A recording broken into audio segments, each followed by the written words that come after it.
Thank you. As we said, one outcome of this process this week will be a set of recommendations.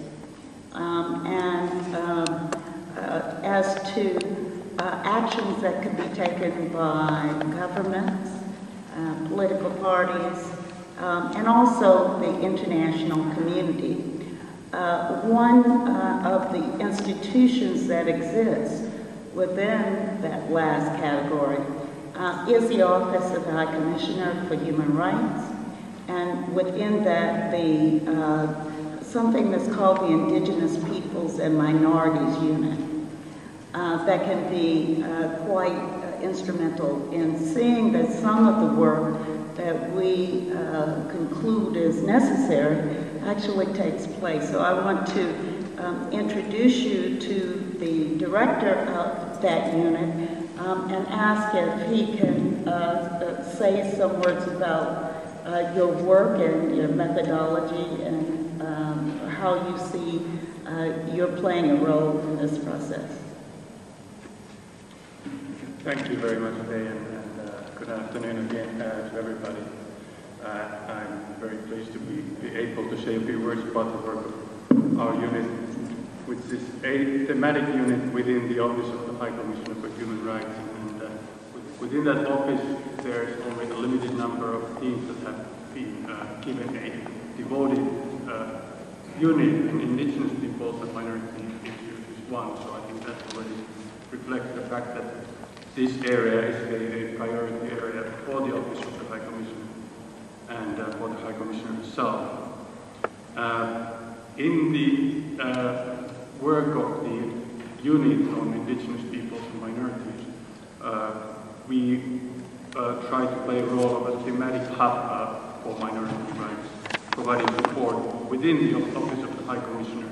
We do not do country-specific monitoring, but we try to ensure that minority rights are taken into account in all UN work and beyond, and provide expert and research support for work in the field of minority rights and Indigenous people's rights. I will not go in any detail into that area.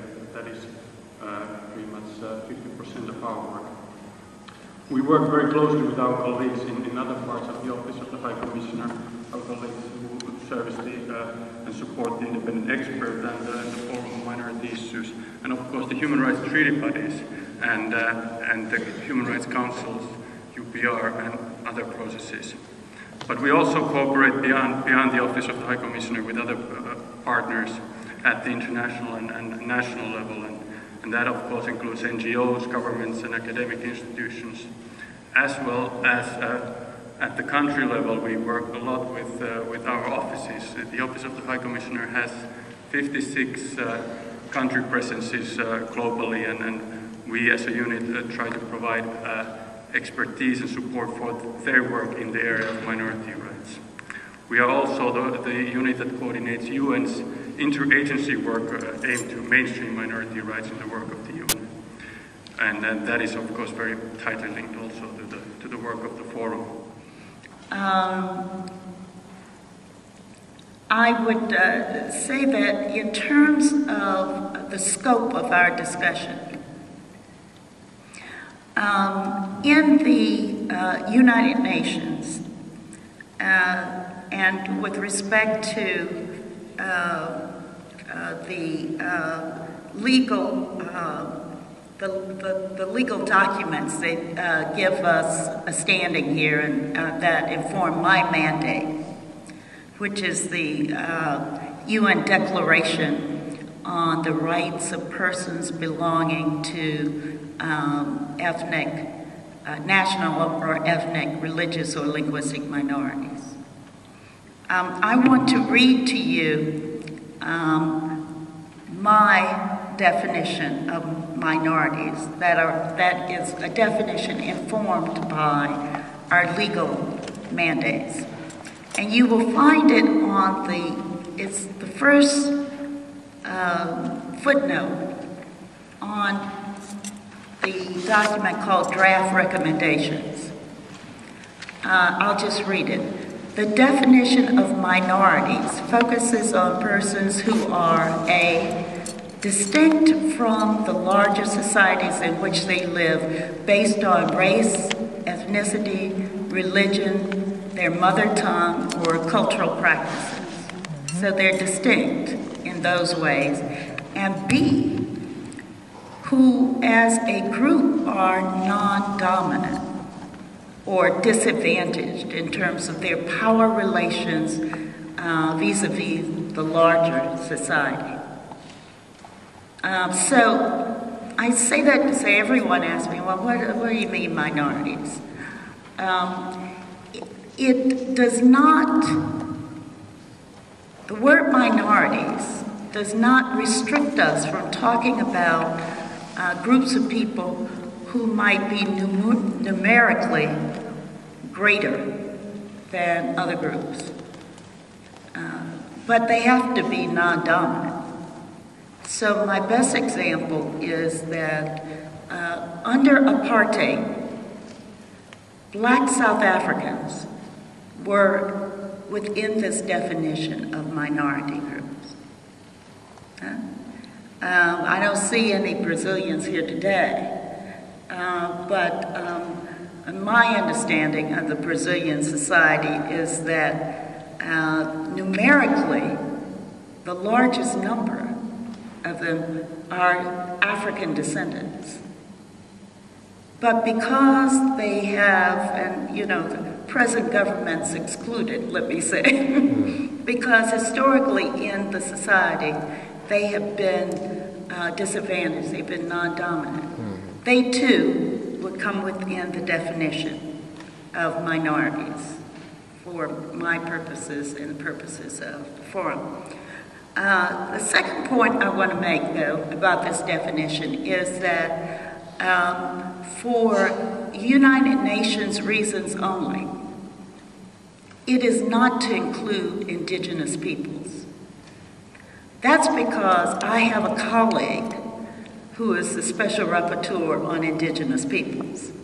So it's not that the UN thinks that indigenous peoples don't have rights, it's that they are in a category with their own institutional mechanisms. And so as we talk tomorrow, and as you read the background documents, you won't see the words indigenous peoples. And that's only because that will be handled by the special forum on the rights of indigenous persons, and a similar forum that happens here in Geneva, UN, on indigenous peoples. So we won't be talking about indigenous peoples tomorrow.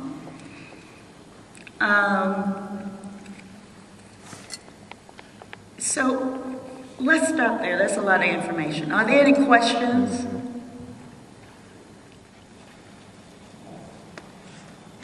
Thank you. The independent expert had drawn an enlargement of the definition of minority. May I also suggest an enlargement of the definition of political participation? And in this, the point is that erasure of minorities is a political act. The restoration of minorities to the correct situation, to their correct position, is an equally political act, is equally a political act. So if it is successful, it leads to further participation in politics.